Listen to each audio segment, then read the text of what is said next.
requiere de reglas de juego. Quien las produce o el producto de estas normas debe ser generalmente el consenso.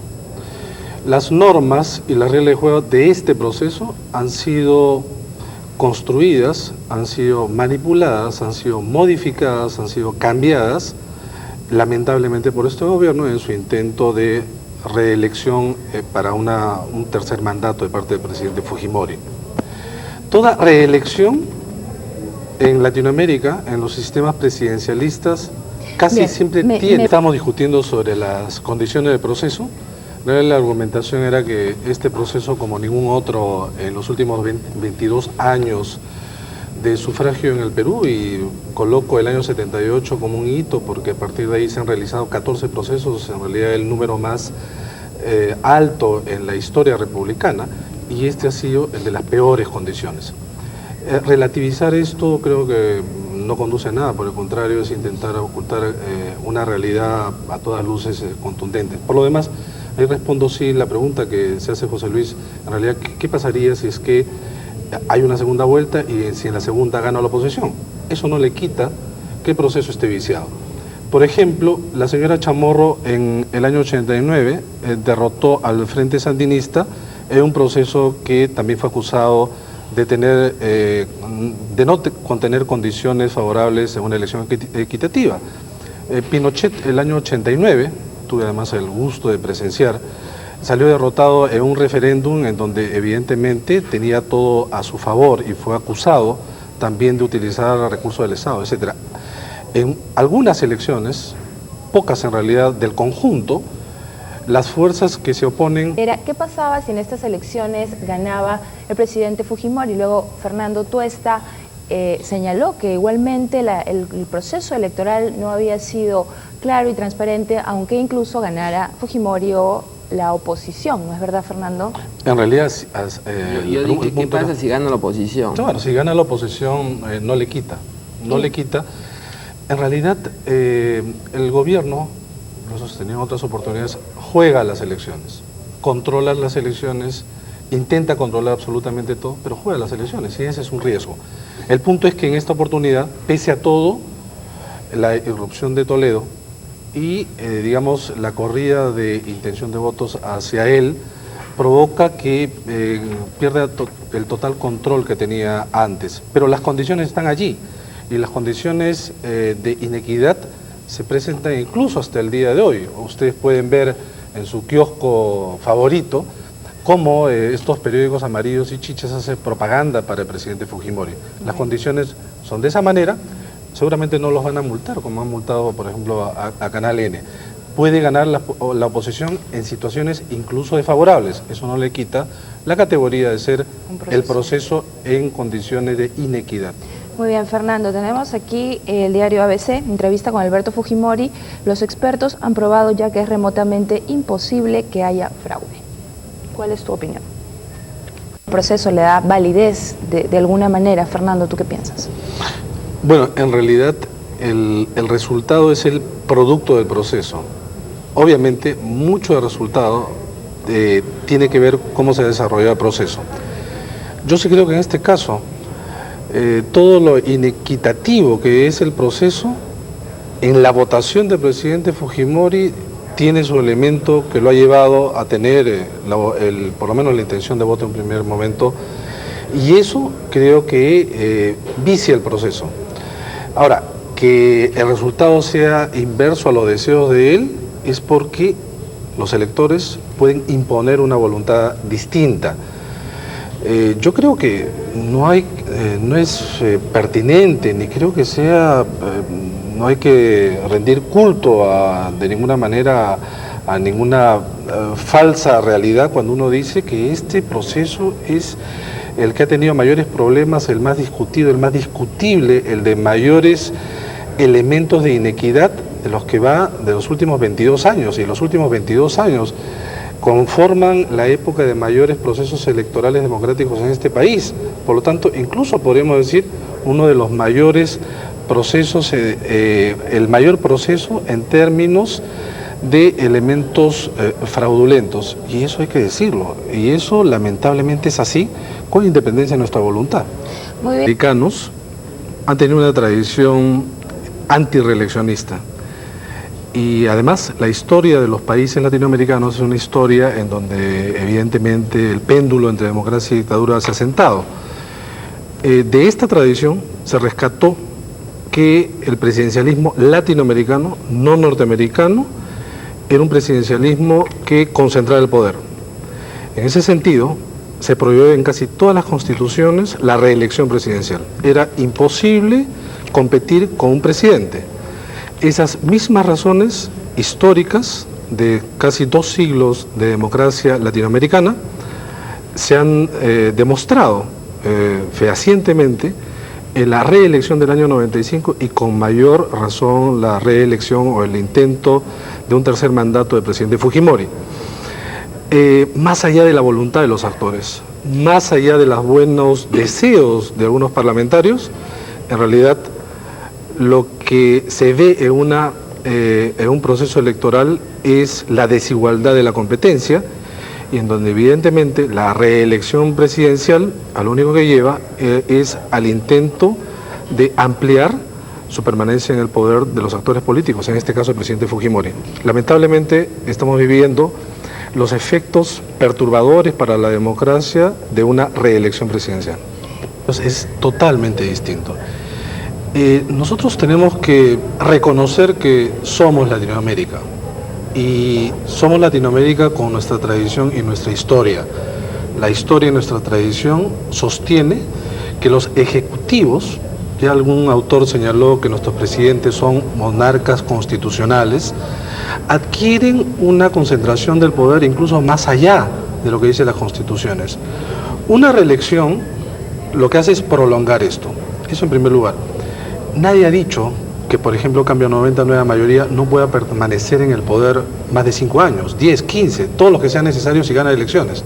El problema no es Cambio 90, nueva mayoría. El problema es el presidente de la República, es una persona. Entonces, en nuestros sistemas, lo que ocurre, nuestros sistemas débiles institucionalmente, y tenemos que partir de la realidad y no de nuestros deseos que intentan cambiar la realidad, es que nuestros sistemas institucionales son débiles. Presidentes de la República intentan ir más allá de sus atribuciones. Fujimori ahora, antes también lo hicieron al resto. Él más. Él lo descubrió, pero lo prolongó, lo pronunció. Ahora, yo estoy en contra de la reelección presidencial. Sostengo que esto le hace daño a una democracia con sumas dificultades como la peruana. Sin embargo, en el caso que tú adviertes, Juan Carlos, en los sistemas parlamentarios es otra cosa. En los sistemas parlamentarios uno elige partidos políticos que crean mayorías y ellos eligen a sus ejecutivos, que además, si bien tienen nominalmente un tiempo de vida, esto puede acortarse. En nuestro caso no. Nuestros sistemas políticos, y particularmente el peruano, es un sistema político que no tiene mecanismos en donde nosotros podamos decir hasta acá nada más a un presidente de la República. Es por eso que en plena crisis tuvimos que hundirnos con Alan García hasta el 28 de julio del año 1990, y si es que ocurre un tercer mandato del presidente Fujimori y entra en crisis y no hay una gobernabilidad, es decir, el manejo del gobierno y del país, tendremos que hundirnos con el presidente Fujimori hasta el 28 de julio del año 2005. Pero lo que estás planteando entonces es una modificación de, por ejemplo, evaluar la conveniencia de ir a un sistema parlamentario antes que presidencialista. Aunque a mí, yo creo que tantas décadas de sistema presidencialista vale la pena en algún momento discutirlo. Acá no se discute lamentablemente problemas de fondo. Y sí creo que en el caso nuestro, sí es necesario entrar a recomponer los sistemas de relación entre ejecutivo y legislativo. Ahora, no es que tenga, digamos, yo un plan adecuado como para reformar todo, pero sí creo que el legislativo, las relaciones ejecutivo-legislativos han sido deficientes en nuestro caso. Cuando el presidente de la República ha tenido mayoría en el Congreso, nuestros congresos han sido absolutamente subordinados. Cuando han sido de color distinto, han sido absolutamente opositores, y todos estos gobiernos han terminado en golpe de Estado. Acá pasa algo, y no se resuelve de ninguna manera con la prolongación del mandato del presidente de la República. Por el contrario, ahonda los problemas. Pero yo creo que... No, es que hay actores políticos. Pero por eso es que hay una institucionalidad que está emergiendo y que está impidiendo que eso se produzca. Los comedores populares, clubes de madres, vaso de leche, eso existía antes del 90. Antes del 90, con mayor autonomía del Estado. No, obviamente ahora es distinto. Ahora es sin autonomía de estas organizaciones. No con la misma expresión de esta gente.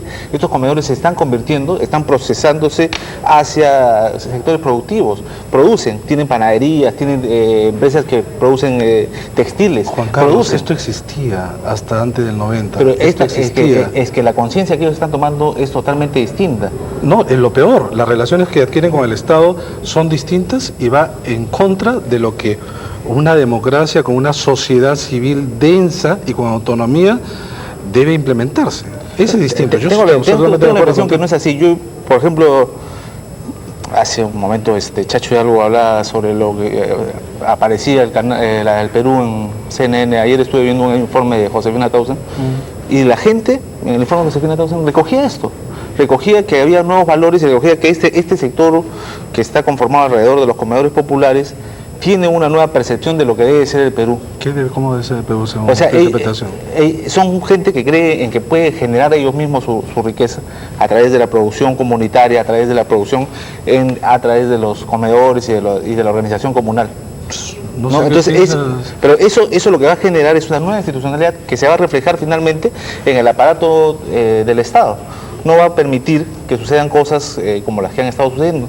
Y esto se va a expresar, además, se está expresando ya en lo que va a ser la composición del siguiente Parlamento. ¿En qué sentido? ¿En qué sentido? Es que, mire, hay algunas palabras que hay que darles contenido, ¿no es cierto? Nueva institucionalidad, nueva cultura, sectores emergentes, ¿de qué cosa estamos hablando? Y además tú dices una nueva representación, ¿de qué estamos hablando? Estos movimientos en cuyas listas se encuentran candidatos que podrían estar en una u otra, que no han salido a candidatear como producto de una elección interna de órganos que a su vez se han constituido para de alguna manera trascender esta elección. ¿De eso realmente estamos hablando? Juan Carlos, este es uno de los momentos más bajo de institucionalidad democrática, institucional y política en el país de los últimos 22 Es como el vaso de agua, Fernando. O sea, lo puedes ver medio lleno o medio vacío. Yo lo veo medio vacío, yo lo veo medio lleno. Yo lo veo el tuyo poco lleno, y eso es lo que ocurre como nuestra democracia, poco lleno de democracia. Tu vaso está poco lleno y en realidad ahí no está en la mitad. Son las adhesiones que adquieren los candidatos en relación a sus agrupaciones. En este caso, más que nunca, por lo menos en los últimos 30 años, los candidatos le deben, de alguna manera, su vida o su candidatura al líder de esa agrupación. Que esto ha sido antes así, no tanto como ahora. Y eso ya es grave, porque antes no era el mejor de los mundos con los partidos políticos. Ahora es mucho peor.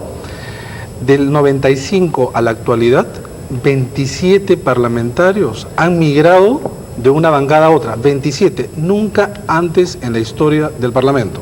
27, no es poco. ¿27 como número absoluto o 27%? Como número absoluto. Como número absoluto, pero estamos hablando de 120. Claro. Estamos hablando de cerca del 25%. Sí.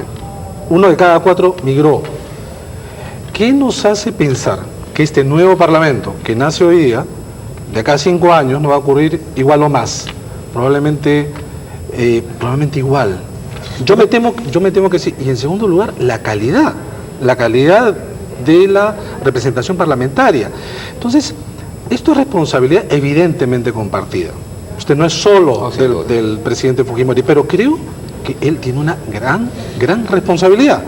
Entre otras razones, porque él articuló en la última década un discurso que, si bien es cierto, en forma inicial era el sentido también de la población, un discurso profundamente antipartidario, y donde él se colocaba directamente en una relación directa con la gente en esta supuesta nueva democracia. Lo ha dicho en sus mítines. Esta es la democracia. Esa democracia donde el gobernante, el líder, el Mesías, en realidad se ofrece y se enfrenta y se relaciona con la masa. La masa. Eso no es democracia en ninguna parte. Eso es el más puro populismo. Aquí ahora, con Perón, con Getúlio Vargas, con todos aquellos que señalaban justamente lo mismo. Hay una democracia distinta, hay una democracia que me hace relacionar a mí con la masa. Eso no prospera. Y con todas las otras alternativas que están hoy día